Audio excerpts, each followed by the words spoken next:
So when it comes to property, when it comes to business, I am not going to lie, I have struggled over the years with taking advice and listening to people who know more than me and who've got really good advice to share.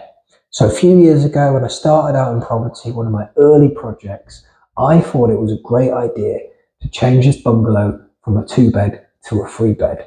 Now, in principle, yes, if you can add a bedroom, makes sense, adds value, but you can't always. And what I ended up doing was changing the layout, adding this bedroom, but the result was a horribly small, pokey little bathroom that just really didn't work.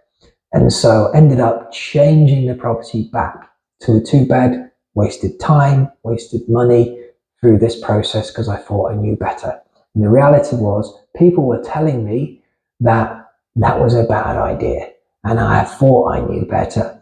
So now, many years later, I like to look at a project a few times. I like to take my time. I like to ask multiple people's opinions, contractors, agents, what is the best way to improve the layout and add value to this project. I don't always assume that I know best. And I'm happy to be wrong, especially if I'm wrong early. So I've got time to change it before I make any expensive mistakes. So am I still a little bit stubborn? Absolutely. Of course I am. But I've worked on that. And over the years, I do take the time to look at a project more than once and ask lots of people's opinions before jumping in.